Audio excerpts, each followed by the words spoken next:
Good evening, and welcome to our informational meeting about the parking lot proposal and construction. I'm Karen Weberg. I'm the new moderator of the Church Council.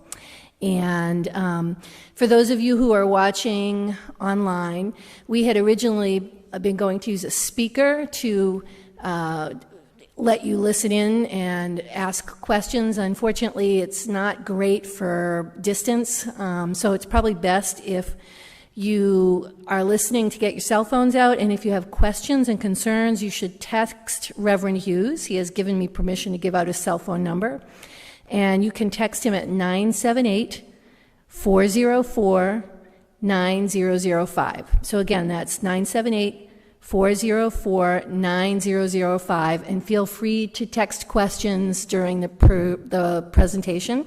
And without further ado, I'm going to hand the mic over to Jim Dimitri. Thank you.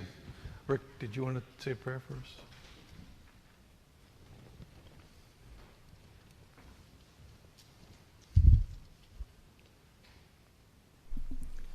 Let us pray.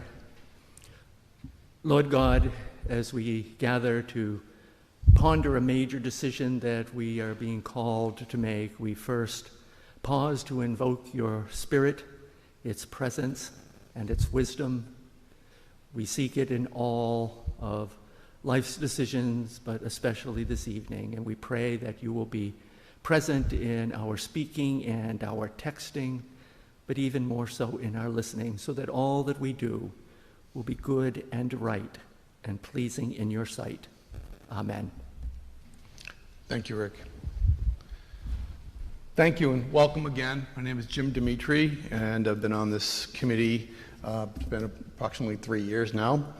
We're here tonight, obviously, to present the plan to improve the parking at the church.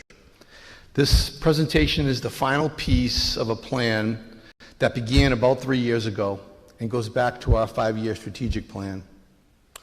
The following items, as part of the original plan, have already been completed. We renovated the Hilltop Nursery School, which helped us to add an additional classroom.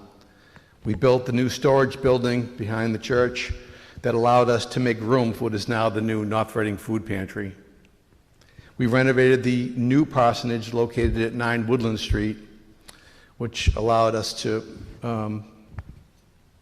make some choices on what we would do with the old parsonage, and further, a previous meeting we had decided to take that down. That has now also been accomplished. So this is the last piece of this plan, is to improve and increase the parking at the church. Rick, could you put the slide up for the... So this is the latest and greatest version of the plan.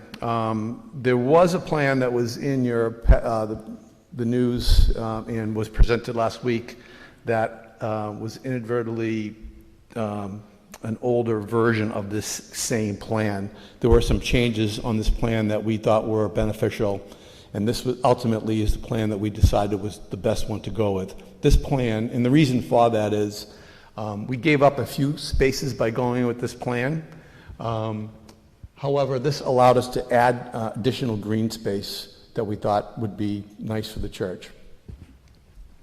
So what the plan is to remove all the existing pavement that we have now, regrade and regravel the whole area. The current gravel parking lot, as you're facing the church to the left, that area will be regraded, and that will also be paved. The area facing the church to the right, where the old parsonage was, that now will also be all regraded, and that will also be paved. We're also installing 3 large jumbo dry wells. One of the dry wells is up in the upper parking area between the church and the Hilltop Nursery School. That dry well will capture rain runoff from both of the roofs, the roof from the church and the roof from the food pantry, to help capture some of that water so it's not coming on the parking lot. We're also putting a new dry well in the area where the old parsonage was to capture some of the rain and runoff from the new parking lot now being an impervious area. So we wanted to have a drainage system for that. We had some engineering done, and we've come up with these big, large jumbo dry wells. We're also putting another dry well in the area where the current existing gravel parking lot is, because that now will be paved. So we have a plan to capture the water. When that's all done, it'll be repaved. There'll be 1.5 inches of binder put down, and then 1.5 inches of finished pavement for the final coat. After that's done, it'll be all restriped, so we'll have new striping and new signage. And then, of course, as I spoke about earlier with the new landscaping, we'll be re-landscaping the areas, and we've added quite a bit of green space. Rick, could you go to the budget, please?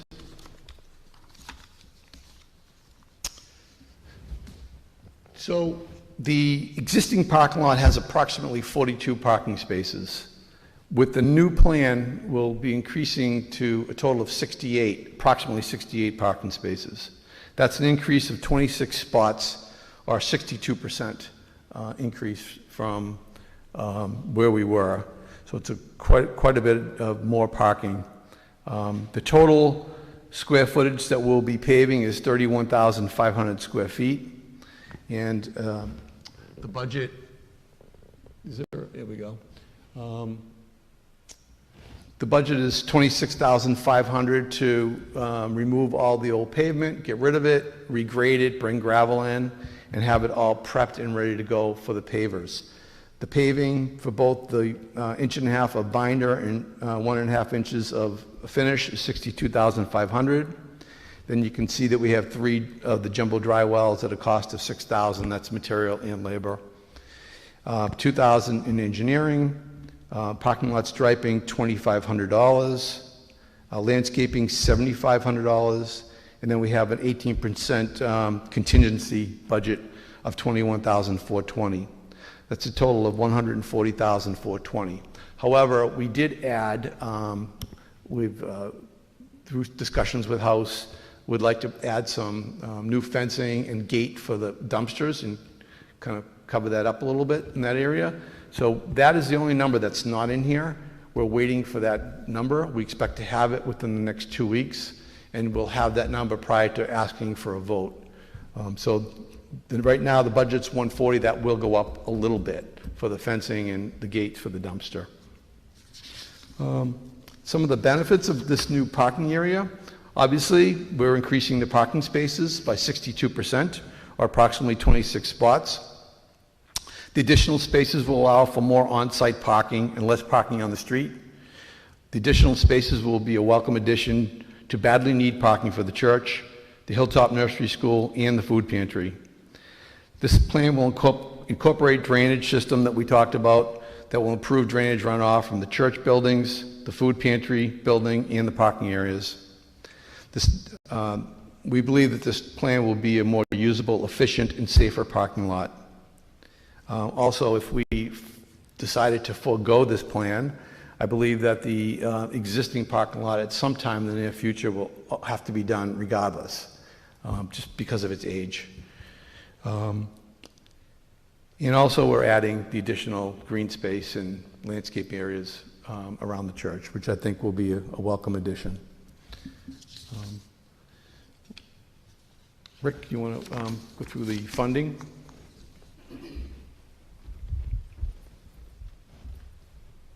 So a couple things also add to what Jim said. At a minimum, we have to fill the hole over here.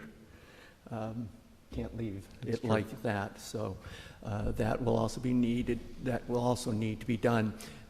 In addition, not only will there be additional parking spaces, but they'll be more easily usable. One of the problems that we have in the existing parking lot is, as you all know, you come in and you can park, but then it's tricky getting out because there isn't enough space to back out and turn around and drive out forward. So a lot of times people have to back out on either side, and we've had numerous fender benders over the years. We had incident where 4 cars were taken out one winter. So the parking will be much more easily accessible. The other thing that we worked on as well is to, particularly for the winter, make sure that the parking lot would be much more easily plowable. And what we are trying to do is get away from having the huge mound of snow at the top of the parking lot, because then it melts and it goes down the hill and it freezes, and people fall and break bones, as I can attest to. So having said that, I get the responsibility of sharing the possible sources of income for this, and you'll see why in a minute. And let me just say that I will preface all of this by sharing a story when I was first ordained. Back in 1983, June 26th, I started at my first church in South Portland, Maine on July 1st as an associate pastor. And my second day, the church business manager, was a large church with 2 full-time pastors, a CE director, and a business manager. Business manager came into my office the second day I was there with all these forms that I had to fill out for pension and health insurance and whatnot. And after I put my John Hancock on all of those signatures, he then said, "Now, have you started planning for your retirement?" So having said that, Jim, could you advance to it's just the arrow? Just the arrow? Yep. There we go. So we have identified sources of potential income of about $108,825. The first figure, $8,825, is from the money that was allocated for the demolishing of the old parsonage. We originally budgeted $30,000 for that. We received a gift in addition, and so we have $8,825 left from that project that can be applied to this project. In addition, we are going to request that the congregation approve an additional sum of money from the Kenrick bequest that we received last year. There's a total $100,000 that was given to the church. It was completely unrestricted in principal and in interest, which means that the donor, Al Kenrick, gave us permission to spend everything if we wish. And so we are going to ask the congregation at the June 13th meeting to approve an expenditure from that bequest of $30,000. The next 2 will be from deferred pastor's compensation. What does that mean? Well, next month I turn 65, and I always crunch numbers, and I decided it makes no sense for me to wait for my Social Security and also for my pension. And so I have applied, and that's all set up. I want to be very clear now. To paraphrase our 41st president, read my lips, I am not retiring. I am still going to continue here at the church and will be full-time. However, because of Andy Phillips, that business manager, who on the second day of my professional career said, "Have you started planning for your retirement?" I am in a position where I can forego my compensation from the church. Since it is still an earned benefit, I am going to request that the congregation approve the allocations that you see up there. So for the coming fiscal year, which for us begins on October 1st, there would be $30,000 of deferred compensation that would be applied toward this project. And the same thing for the following fiscal year, which would be October 1st, 2022. The Hilltop Nursery School is very much in favor of this project. They have a fund for capital improvements, and Melissa Grew, who is the director of the Hilltop Nursery School and is on our parking lot committee and was on all the other phases of it as we did the various projects, she has shared with us that the number one complaint that she gets from parents of students at the nursery school is not enough parking. And so the Hilltop Nursery School has agreed to use $5,000 of their fund for capital improvements toward the parking lot.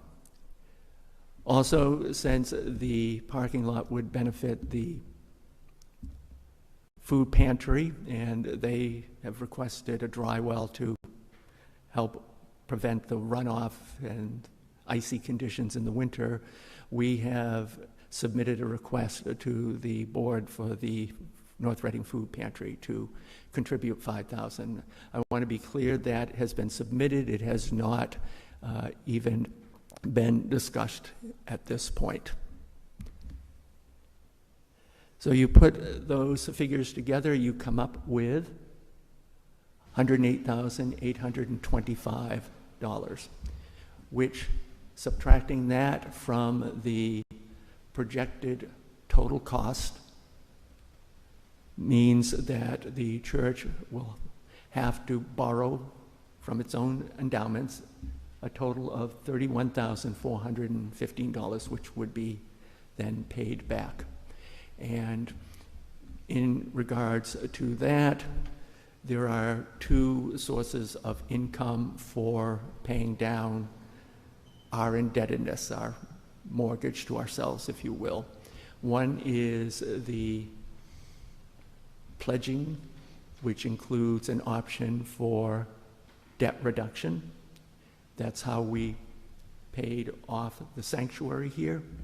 And I'll add, we paid it off 10 years in advance. And the other source of income that would be used to pay down that potential $31,000, because if you remember from the previous slide on the expense side, there is a contingency fee of over $21,000. And so we're hoping that that will hold and that we'll have good fortune like we did with the parsonage and end up being on budget or under. So the second source of income is the Hilltop Nursery School. And if you think back to when we began this process and we voted to do the project up there to create an additional classroom because their wait list was so long, the intent was that this would generate additional income of $8,000 to $10,000 a year. Obviously, the pandemic put a little bit of a monkey wrench into that because they have not been at full enrollment. But the hope is that that will soon return to full enrollment. So with that, we're going to pause, and also again, those at home who may have questions that you would like to submit, the cell phone number is 978-404-9005. And all of a sudden, I just panicked, and I hope that the camera preset was on the close-up so people at home could see the income figures. If not, we will make sure that everybody gets them in the Hilltop News. And is my phone over there? So, just so that everybody is... Rick, before you yes, start, go right ahead. First of all, I want to publicly thank you for all the help on this project and your guidance. Thank you. and also your creativity with the financing and funding of this. It was above and beyond. Well, So thank you. thank you. This is all contingent on the congregation voting this, and I realize that was quite, or may have been quite a surprise to people. I believe very strongly in this project, as I believe very strongly in all the projects that we've done, and I believe very strongly in the future of this congregation, this community of faith. As we gear toward relaunching in the fall, it's going to be challenging. Life is completely different, and we're not sure what the new normal is going to be. It's going to be challenging for all of us. But over the years, I've seen our congregation rise to the challenges on many, many occasions. And so I fully expect that we will do that as well this time. Thank you. You're welcome.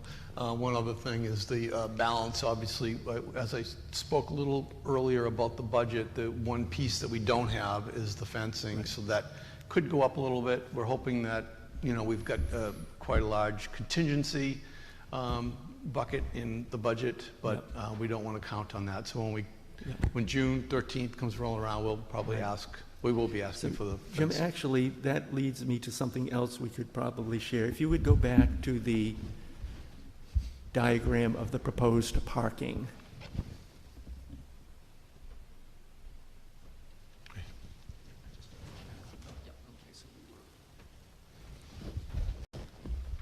I just wanted to check on the camera preset so that you could see at home what everybody here in the sanctuary is seeing. So as you see, there's continued green space along the front, what is Haverhill Street. And so there is a line item in the budget for landscaping. There's also going to be green space on this side of the sanctuary, basically the south side closest to the common. And we're looking at some plantings there to try as much as possible to eliminate the Walmart parking lot effect.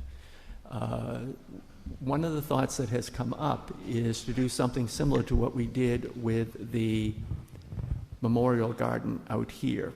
And if you remember 21 years ago when we did this project, we invited people to do bricks in memory or honor of loved ones. And the response to that was phenomenal, to the point where we ran out of space. And so we're looking at the possibility of whatever we do for plantings, and I just use the example of arborvitae that don't get too high. You know, I'm not a gardener. Charlene Malik's here, she's a gardener, and but there's something that I'm sure would be an option that we could use that would be low maintenance and maybe 3 feet high or something like that. And what we're looking at is the possibility of inviting people to donate a plant or a planting with whatever green space options we come up with for along Haverhill Street and the side of the sanctuary. And then there would be plaques that would also be included with the name of the individual in memory or in honor of. If that is as successful as what happened out here in the garden, that would also offset the total cost. So again, those at home who may have questions, the cell phone number is 978-404-9005. And I'm going to, just for a moment, step off camera so I can change the setting. Actually, Jim, I can do it from here. Could you hand me, not that remote, but the other one? Do you need your glasses, Rick? Oh, yeah, probably. Thank you.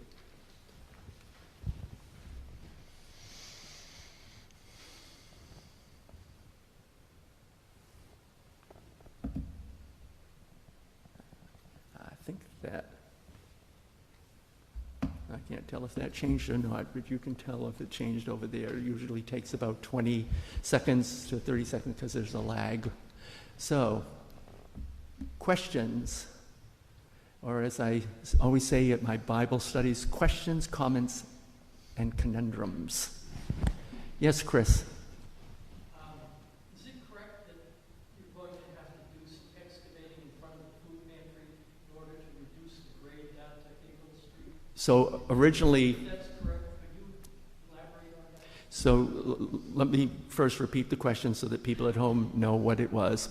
So Chris Page is a member of our congregation. He's also on the board for the CCS, which runs the food pantry, and a volunteer. And his question is, will there be some excavating to lower the grade of the parking lot over in that area?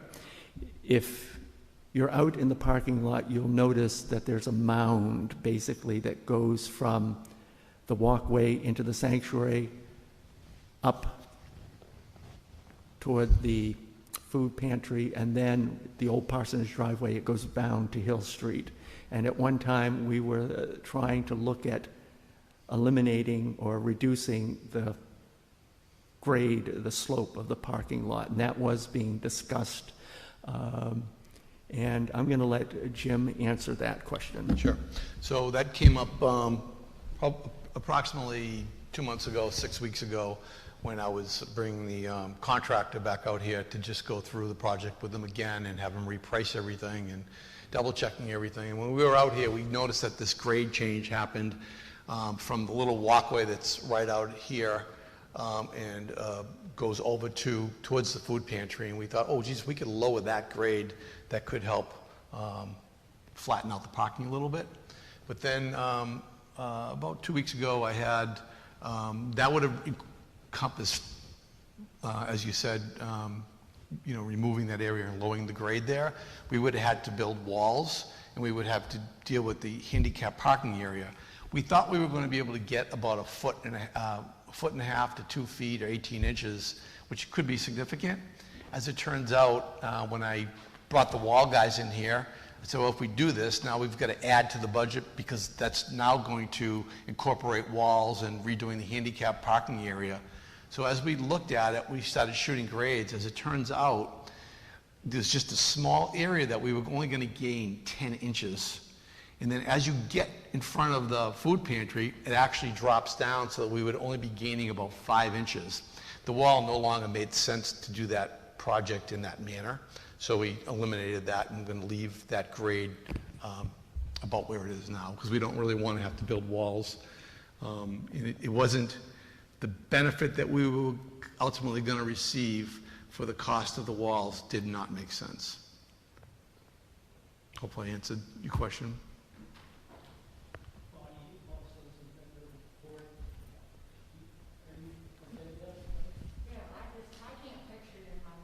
Right.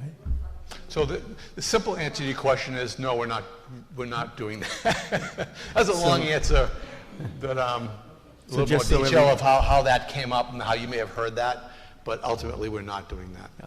So just to keep everybody at home in the loop, Chris Page asked Bonnie Wallace, who is also a member of the church and on the CCS board, if the answer was what they were looking for, and the answer is yes, that is the answer I think you were looking for, and it was under consideration at one time to take some of the ground off there, but it is not under that, it's not under consideration now. And I actually think that that rise was put in there when we did the sanctuary in the office, because if you look at the rampway that can be used to get into the office, it's actually, you go up and then you go around the corner and then you go around the other way. And I think that that rise was put there to accommodate that handicap entrance without having to put a retaining wall. The other thing, and I don't know if you mentioned this, Jim, but the plan is when the excavator comes in to do his work, to put some fill in down by the entrances off of Haverhill Street, so that when you come in, there'll be a little bit of a steeper ramp coming into the parking lot, which will then help with the grade from the end down there rather than up top. That's correct. At the beginning, when you come in, the driveways now, it's fairly flat, and then it climbs. We're going to raise it up a little bit when you first come in so that we can kind of level it off a little bit as you get into the actual parking areas. So that's what we're going to try and accomplish when we're in the field, when we start grading. Yep. I'm going to check for text messages. And, oh, I got a text message, but it's nobody here for the... Yes, Gary? Assuming that this is passed by the congregation, what is the estimated time frame of this? Sure. When they begin and when they complete the project? So I will repeat the question. Gary Priest has asked, assuming that this is all approved by the congregation at the June 13th special congregational meeting, what is the timeline for all of this work to be done? And I'll let Jim answer that. So we're, obviously we need to wait for the vote, June 13th, and then we also want Hilltop to be out for the summer before we start the project. So this week have asked the contractor to see if we can line it, because it kind of falls on the paver. Once we know that we have the paver locked in for a date, then we can get the reclamation of the old asphalt and grading done prior to that. So right now, my goal is to have the paving done in the first 2 weeks in July. And I'm waiting to hear back from the paving company to see if that can be accomplished during that time frame. We're confident we can get the other work done prior to that and ready for them, but we need to lock in the paving company. So I'm kind of hedging that hopefully this will be a year, and I don't want to wait really to the 13th. I'm trying to lock them in now, because it's really not that far away, believe it or not. It's only, 6-7 weeks away. So that's the plan. And then after that, we'll be, having the company come in to stripe the parking lot and put the new signage and then get the landscape done. But the goal is to have it all completed this summer, but the major work being done in early July. The other thing You're welcome. The other thing I will add to that is that in our discussions, and when I say our discussions, I mean those who are on the Parsonage Hilltop Parking Storage Building Committee, whatever our official name is, we have been discussing the goal of coordinating all of this with the food pantry, and it would be ideal if this could be done starting on a Tuesday rather than on a Monday when you have clients. But to a certain extent, we're at the mercy of the contractors, and they rent equipment, I understand, and a lot of it's dependent on when the equipment is available, but we do know that that is a concern and a consideration, and so we're going to work with them on that. One thought is that because the upper parking lot isn't going to be addressed during this project, that the upper parking lot could somehow be used, but we'll be in contact and communication with all of you to make it work from the food pantry's perspective. Yeah, I'm sorry. Yes, Scott. I can't tell. Does this plan include any curbing or parking bumpers? So the question is from Scott Stimpson, does the plan include any curbing, and what was the second part? Parking bump. It does not, other than what we have here on site. We didn't budget for any additional curbing. We're just going to have the lines and, and the pavement and signage, but not additional curbing. I ask because what we have on site is always really problematic. The plows dig them up, and if we could get rid of what's on site and come up with other solutions, that would be great. So, Scott, I'm guessing you're thinking of the concrete bumpers that every winter get picked up by the plows and end up here, there, and everywhere. And I think the committee wants to get rid of them too. And also, I would welcome your input in that if you get some experience with that and, you know, want to walk out prior to construction. I'm happy to do that so that we can maybe either get rid of some or strategically place them where they won't get banged up by the snowplows, if that's possible. I would like to say one other thing, just to go back quickly to the food pantry.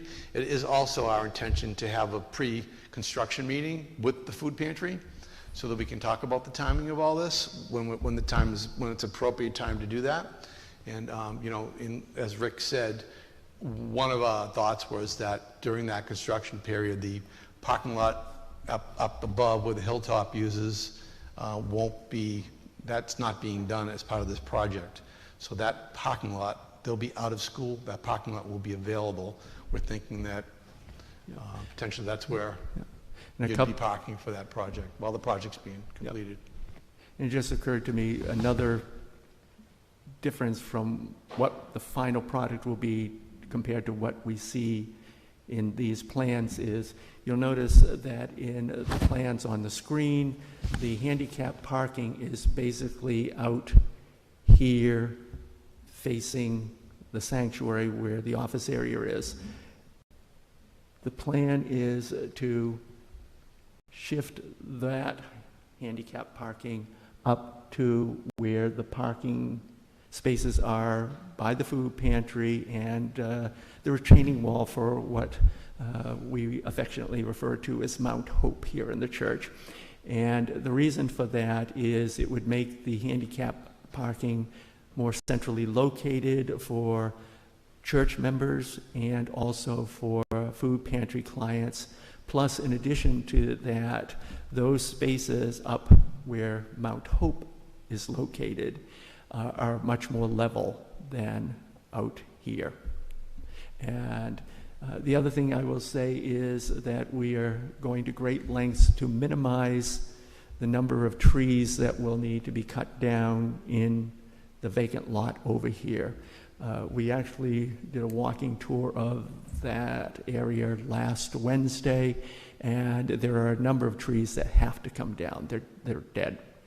And I think I was told once that they're locust trees and they don't tend to live very long. So those have to come down, plus a few trees that are along a stone wall in the center. What we are working very hard to do, and we think we are going to be able to accomplish it, is out of courtesy to our neighbors. And as some of you know, the Sawyer House used to be the church parsonage. It went on sale last week, and my understanding is from as of today that they have a pending offer. So out of courtesy to them, we're trying to and will be leaving most all of the trees along the property line so that they don't look out and see that part of the parking lot. Other questions? Yes, Leslie. I would just like to say, as a relatively new person, that it was a little tricky to figure out where to park the first time that we ever came here. Mm-hmm. The need. And then my question is, are you having are you having a civil engineering company do the engineering work, or like the paving or construction? Yep. We have a civil engineer. Let me answer the question, Okay. repeat the question Okay, first for the sure. people at home. So Leslie Musiak, a newer member of our church family and very avid Bible study participant online and very knowledgeable, I might add, but that's in part because her dad was a UCC minister, and she had a comment and a question. The comment was, as a newcomer, it was very hard for Leslie and her husband Joe to kind of figure out where they were supposed to park or where they could park. And so that's something else we should say, is that the plans also include signage for entrances and exits and whatnot. The hope is that the part of the parking lot that's directly in front of the food pantry now that goes out onto Hill Street will be an exit only. And so people will come in both entrances and be able to make loops essentially around the various parts of the parking lot and then exit out there. And the second thing was the question was, have we had a civil engineer look at all of this? And I'm going to turn it back over to Jim. Right from the get-go, we hired L&R Engineering, located in town here, and they've helped us to develop this plan. They've also, we've consulted with them on the drainage, grading. We have a grading plan as well. However, that being said, and we are using them to answer your question, we are also going to do a little bit of adjustment in the field under the engineer's guidance, but through some experience from our site contractor, we think we're going to be able to do some of this on our own as well.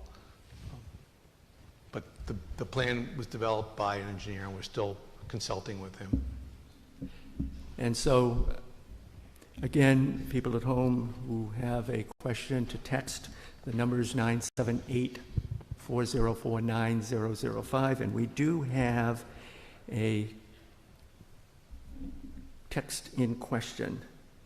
Will the additional spaces create additional use by Hilltop parents and adversely affect food pantry usage? And the simple answer is that I don't see how, for the simple reason that if we have additional spaces, that helps with the congestion. And the enrollment for the for the Hilltop Nursery School is set, so you're going to have the same number of parents dropping kids off. And in addition to that, there has been communication between the church and the nursery school and the food pantry about how to avoid issues such as this. And we don't envision it being an issue for this simple reason. The food pantry is open on Mondays. And this year, because of the pandemic, the Hilltop Nursery School did not open on Mondays, so we didn't have to worry about that. Eventually, though, the nursery school will be back to 5 days. Currently, it looks like, or currently the plan is that they will continue this coming fall on a 4-day-a-week plan. That could change as the restrictions are lifted. When the nursery school is back to being open 5 days a week, their classes start at 9 o'clock. So the drop-off basically takes place from about 8:45 to about 9:10. By then, they're all out, pretty much. The pickup for clients of the food pantry starts at 9:30, I believe, Chris and Bonnie. So there might be some small overlap, but the thinking is that the parents will be out by the time clients will begin to arrive. The food pantry does have a challenge that they have clients that like to come real early so that they're the first ones in and get the best pickings.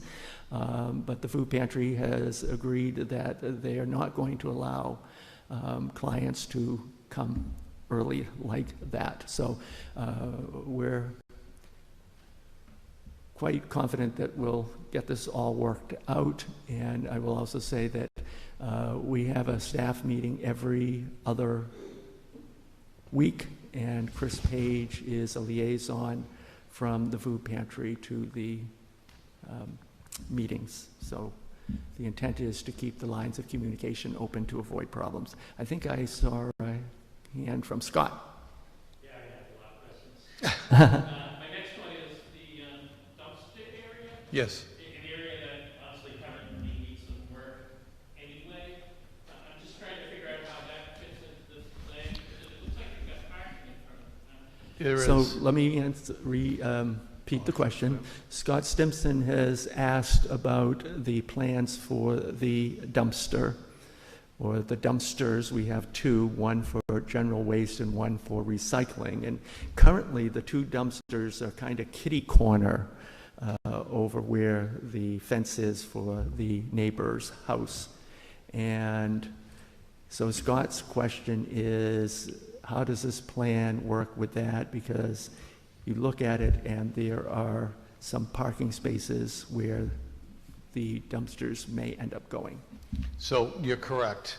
The dumpsters are, if you see to the left, facing the church to the left, you'll see 3 parking spots there that you're mentioning. The dumpsters are going to be behind that. We're regrading that area a little bit and pushing them back, the dumpsters back a little bit, and trying to run a fence from the church out in front of them with some kind of a gate.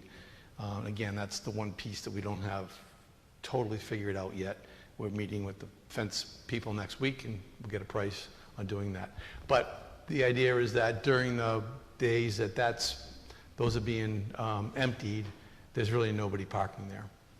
Yep. But you're correct. It is blocked. Those 3 spots would be blocking the dumpsters. Yep. So I have, for a long time, wanted that to get addressed because, churches need to be concerned about curb appeal and marketing, and people parking over here and walking in to the sanctuary from this entrance over here walk by a broken down fence and a couple of dumpsters. It's just not appealing. So one of the things that we originally looked at, Scott, was taking part of the retaining wall out that allows the dirt ramp up to the hilltop playground. And we determined we couldn't do that because it would require taking down a number of trees, which we weren't thrilled about doing, but also replacing a large section of the retaining wall. And I think, Jim, you said it was probably going to be about $15,000, $20,000. I think, yeah, it was just kind of the back of the napkin from my wall guy. What we did was we looked at other options and we ruled them out. And the plan now is basically to split the 2 dumpsters up. So they'd both be in the general area, but they wouldn't be right next to each other.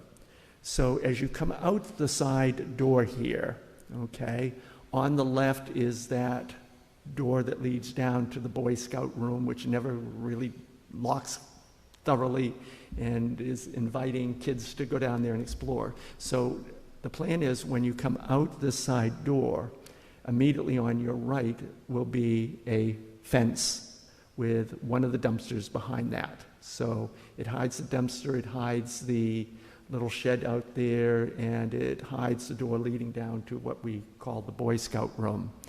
And then on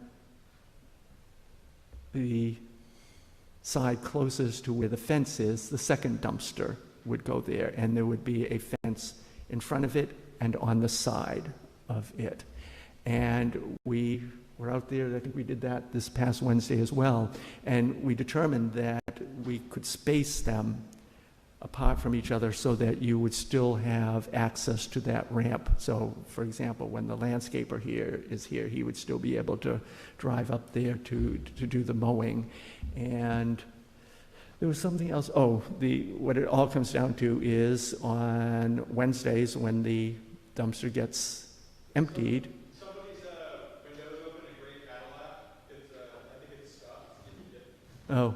Is it raining? So we would just have to be clear that on the days the dumpsters are emptied, that people don't park there, and we might have to go out and have somebody move their car from time to time. But the problem is there isn't really a lot of places where we can put the dumpsters and not have them close to the parking.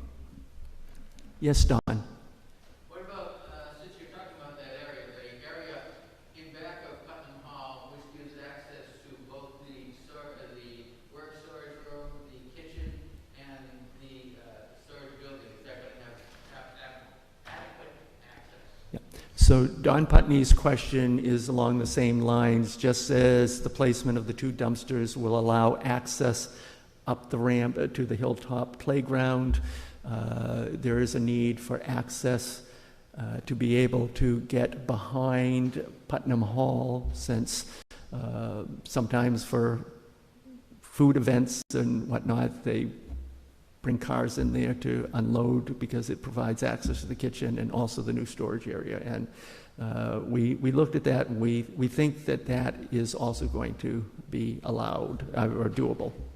But that has also been on the radar screen.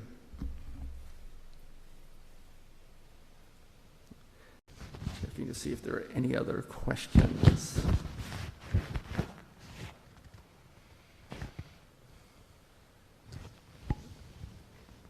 I don't see any text questions. Yes, Chris? Have the plans been reviewed by the town? Even advisable if possible to get preliminary? So Chris Page's question is, have our plans been reviewed by the town? And I'll give a quick answer and I'll let Jim say a little bit more. The answer is yes and no.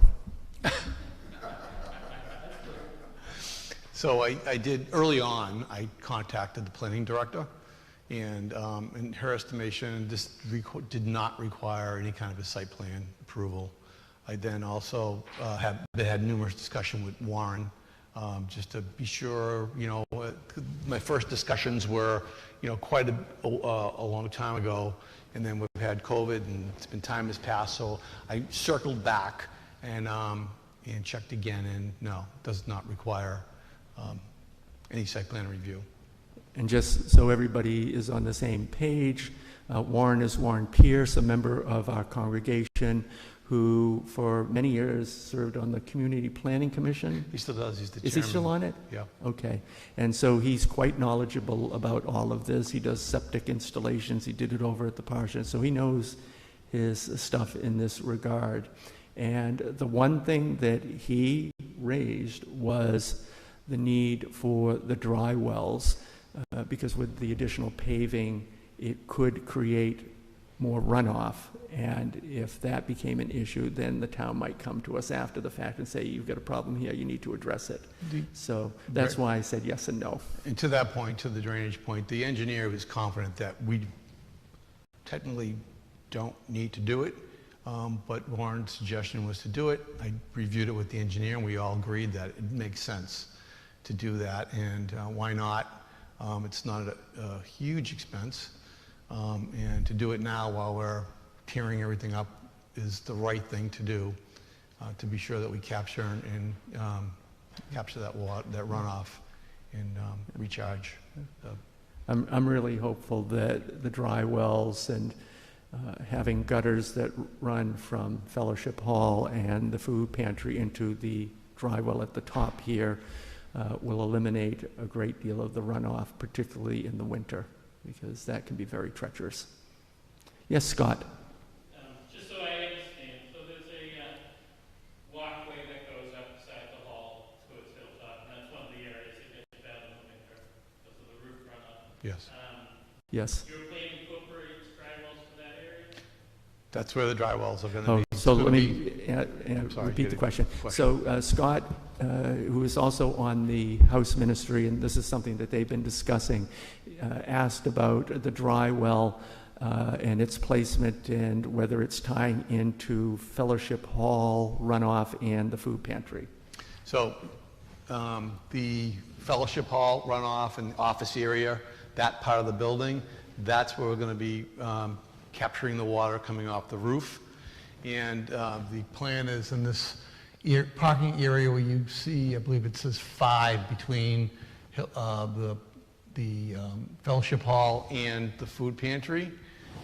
In that area is where we're going to be putting a large jumbo dry well, and then we're going to capture water coming off of the food pantry and bring them both together into one dry well. So that means that underground drainage will be put in That's correct. to that dry well from the building? That's correct. It'll be to the building, and then the church, I'm assuming that house will put the gutters on to bring it down to that. But we're going to have it all there ready for you to, for the church to tie into. Is that all that proper loading for parking and all that? Yes.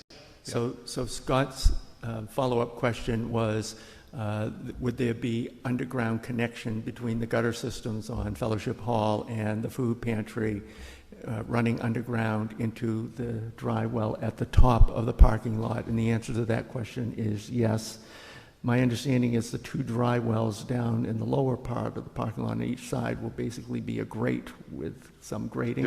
Again, they're round, large, they call them jumbo dry Right. wells. I hate to keep using that, but that's what they call them. Large jumbo dry wells, and they'll have a grate and on top, you know, a riser and a grate on it. So Right. it'll be flush with the pavement. Yep. So no more text messages or questions. Any other questions? We certainly want to answer every question that you have. Yes, Scott? I'm sorry. No apology necessary. We want these questions asked. This is such a great plan. You guys have all done such great work. I don't want to suggest anything that adds any more to it. But I know there was talk about maybe doing some paving over parks. And I'm wondering, is this an opportunity to maybe get a better price on that? Scott is asking another house ministry question, and the parsonage, which is amazing, and I thank you all for making that a reality, has some additional projects that still need to be done.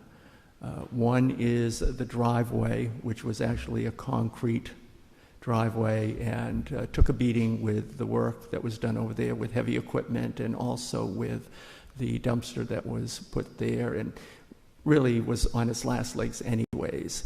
And the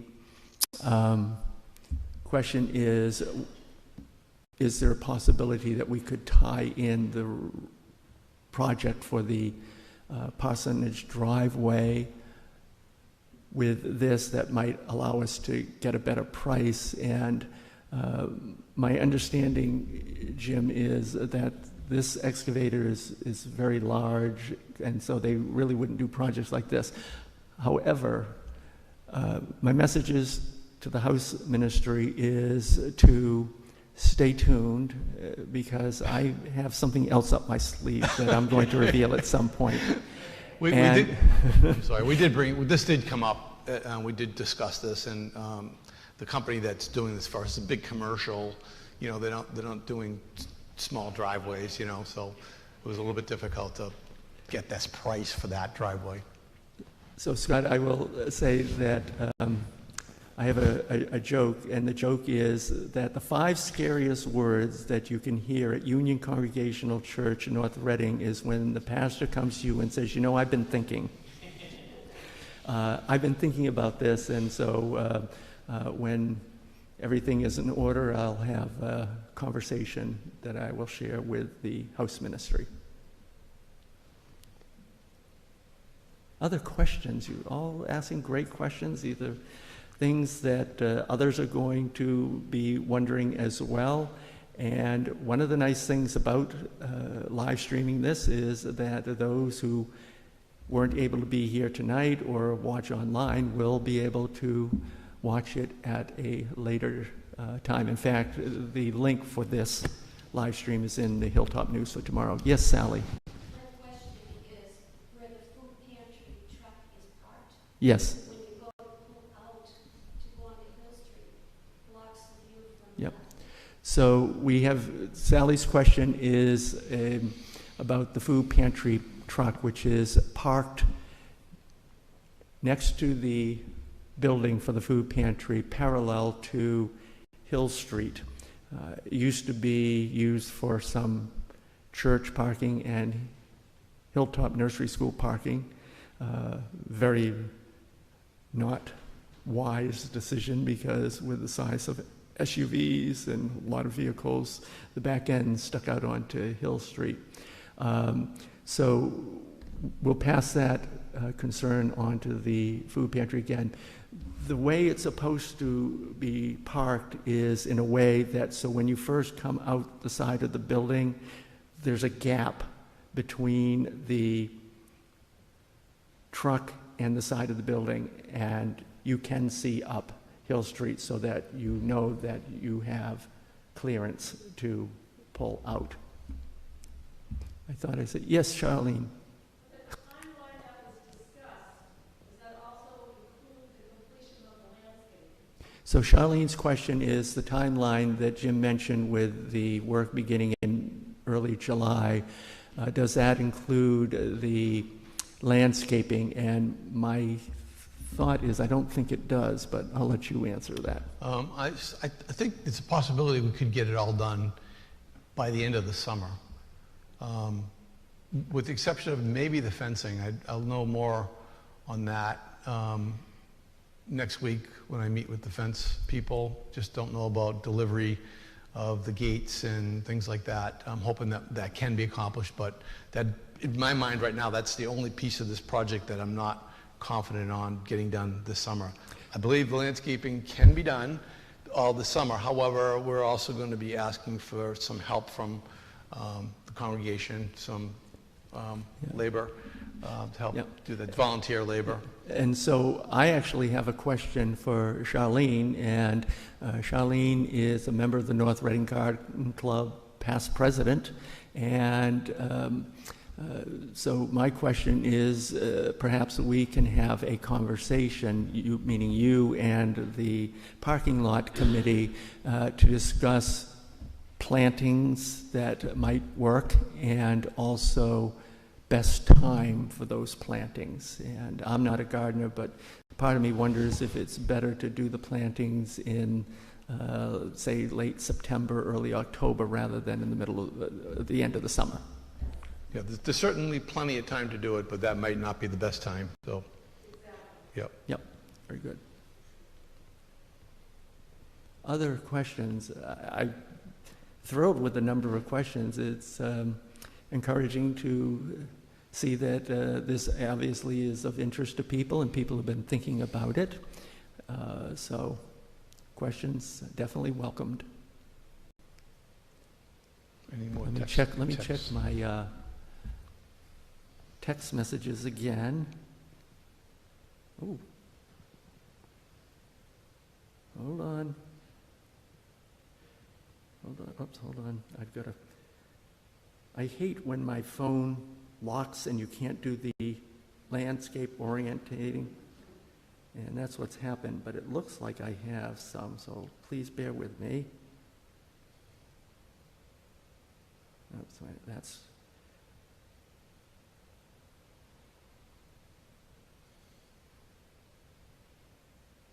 nope, it was the same person from before texting me about something else. So not a parking lot related question. So going once on new questions, going twice, sold. Thank you. I'm going to invite us to join in a closing prayer. Holy One, we give you thanks that you are always with us, always leading us, calling to us from a better tomorrow. And so we pray that we have been faithful in our listening this evening, and that you will continue to speak to us over the next couple of weeks as we prepare for this important decision in the congregational meeting on June 13th. As we have served you together this evening, we prepare now to go our separate ways, and we pray that wherever life's journey may take us, we may serve you faithfully there, using the gifts that you have bestowed upon us. Amen. Amen. Thank you, everyone. Thank you.